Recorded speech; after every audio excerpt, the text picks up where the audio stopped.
បាទសួស្តីបងប្អូនទាំងអស់គ្នាថ្ងៃនេះខ្ញុំមានពាក្យមួយទៀតហើយដែលចង់លើកមកនិយាយអំពីសំណង់ប្រយោគរបស់វាពាក្យនេះគឺយើងអានថា sing ហើយឋានៈពាក្យរបស់វាគឺជាកិរិយាសព្ទចំណែកឯការបកប្រែគឺយើងបកថាគិតបាទឋានៈពាក្យជាកិរិយាសព្ទយើងបកថាគិតអញ្ចឹងយើងទៅសិក្សាអំពីសំណង់ប្រយោគរបស់វាទាំងអស់គ្នាសំណង់ប្រយោគទី1ខ្ញុំដាក់ថា to sing of doing something មិនមែនខ្ញុំដាក់ទេអានេះគឺមានអញ្ចឹងគឺខ្ញុំសរសេរតាមនឹងបាទ to sing of doing something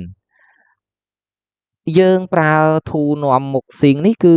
រាល់សំណង់ប្រយោគទាំងអស់គឺគេធ្វើអញ្ចឹងគេដាក់ to ទាំងអស់មានន័យថាបញ្ជាក់ថាអាពាក្យនៅបន្ទាប់ពី to នេះអាពាក្យនៅបន្ទាប់ពី to នេះគឺជាកិរិយាសព្ទដើមហើយកិរិយាសព្ទ sing សំណង់ប្រយោគរបស់វាគឺយើងប្រើមួយ of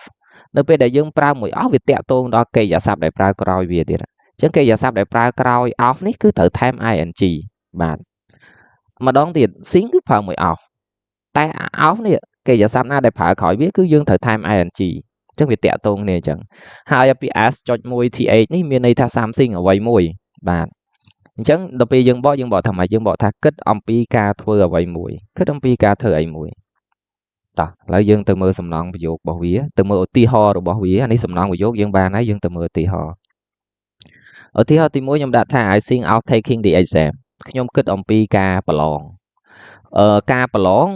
យើងប្រើ take the exam អញ្ចឹងមានន័យថា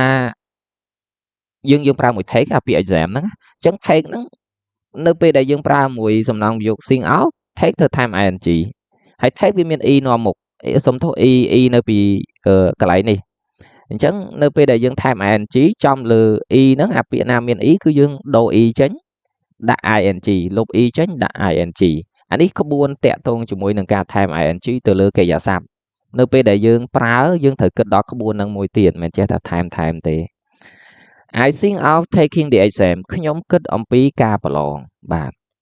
យើងយក sing មកប្រើយើងលុប to ចោលហើយកុំដាក់ to មកទៀតតិចដាក់ថា I to sing អត់ទេកន្លែងខ្លះយើងកាត់ចោលកន្លែងខ្លះយើងដូរដូច to នេះចឹងយើងលុបចោលហ្មងដូច do នេះចឹងយើងដូរឈប់ដាក់ do ហើយយើងដាក់ take ម្ដងបាទឧទាហរណ៍ទី2 we think of going shopping យើងគិតអំពីការទិញអីវ៉ាន់បាទការទិញអីវ៉ាន់ go shopping ទៅទិញអីវ៉ាន់អញ្ចឹងខ្ញុំឈប់ប្រើ take ហើយខ្ញុំឈប់ប្រើ do ហើយពួកឲ្យយើងជំនួសហើយជំនួសដោយ go វិញបាទ do ដើមនៅពេលយើងបង្កើតកន្លែងនេះយើងនិយាយពីប្រឡងអញ្ចឹងយើងត្រូវប្រើ take ដល់ពេលយើងនិយាយពីការទៅទិញទៅផ្សារទៅទិញអីវ៉ាន់យើងចង់ប្រើ go អញ្ចឹងយើងត្រូវដាក់ go មកវិញអញ្ចឹង going shopping បាទថែម ing ដែរខ្ញុំគិតអំពីការទិញអីវ៉ាន់ឧទាហរណ៍ទី3 My father thinks of building house ឪពុករបស់ខ្ញុំគិតអំពីការកសាងផ្ទះ sing យើងកំណត់សម្គាល់មើល sing ពេលនេះមាន s ខុសគេដោយសារអីនៅពេលដែលយើងយកមកបង្កើតទៅជាល្បះហើយអញ្ចឹងរាល់ល្បះទាំងអស់ត្រូវគោរពទៅតាមក្បួនវេយ្យាករណ៍អញ្ចឹងនៅពេលដែល sing នេះវាប្រើជាមួយនឹងបរិបទទី3ឯកវចនៈ my father គឺជានាមទេតែបើយើងគិតមើលនាមហ្នឹងប្រភេទអីយើងគិតជាដូរវាឲ្យទៅជាសព្វនាមវាគឺ he ឪពុករបស់ខ្ញុំអញ្ចឹងបើសព្វនាម he យើងវាជាប្រភេទបរិបទទី3ឯកវចនៈបរិបទទី3ឯកវចនៈមាន3 he she it អញ្ចឹងអានេះមួយក្នុងចំណោម3ហ្នឹងបើមួយក្នុងចំណោម3ហ្នឹងក្បួនច្បាប់នៃការប្រើកិរិយាសព្ទគឺយើងត្រូវថែម s បាទត្រូវថែម s ហើយកន្លែងនេះឈប់ប្រើ go ទៀតមិនប្រើ build ម្ដងយើងនិយាយអំពីការកសាងផ្ទះអញ្ចឹងយើងដាក់ build មកហើយ build ហ្នឹងត្រូវថែម ing តាមសំណង់ប្រយោគ doing តែនៅពេលដែលយើងបង្កើតចេញជាល្បះយើងដូរ do ដាក់កិរិយាសព្ទដែលយើងចង់ប្រើហើយ ing យើងទម្លាក់មកទុកណាដែលបាទចូលទៅដល់សំណង់ប្រយោគមួយទៀតដែលតាក់ទងជាមួយ sing បាទអាទី2នេះគឺយើងនិយាយអំពីគេហៅ continuous ទម្រង់ continuous អញ្ចឹងវានៅតែមាន to ដដែលទេតែ to ពេលនេះបញ្ជាក់ថា be នេះជាកិរិយាសព្ទដើមមិនមែនបញ្ជាក់ពី thinking នេះទេទម្រង់នៃ present continuous វាត្រូវតែមាន to be ហើយបូកជាមួយនឹង verb ing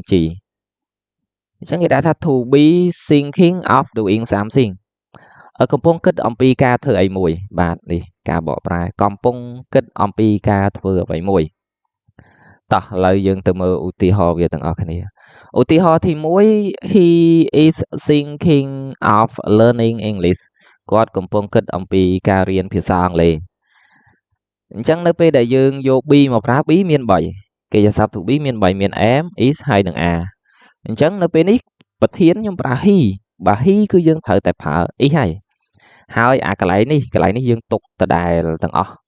គ្រាន់តែយើងគិតពីអីគិតពីការរៀនយើងដាក់ពាក្យរៀននេះមកហើយយើងថែម ing មករៀនអីគេរៀនអង់គ្លេ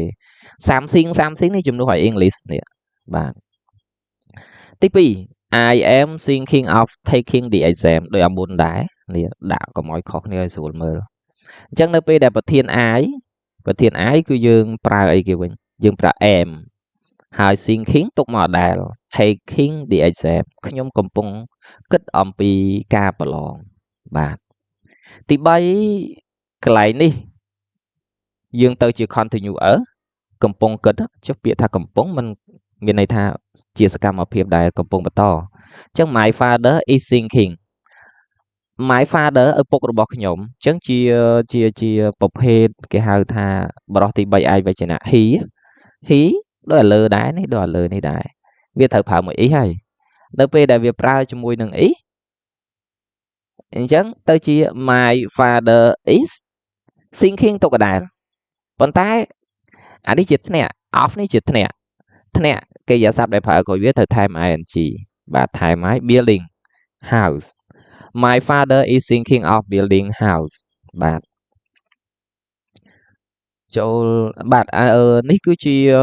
សំណង់ប្រយោគទី2ហើយយើងអាចចាក់បើកវាមើលបន្តម្ដងជា2ដងទៅយើងនឹងអាចចូលកន្លែងហ្នឹងហើយបាទវីដេអូនេះសូមបញ្ចប់ត្រឹមប៉ុណ្ណឹងបាទអរគុណ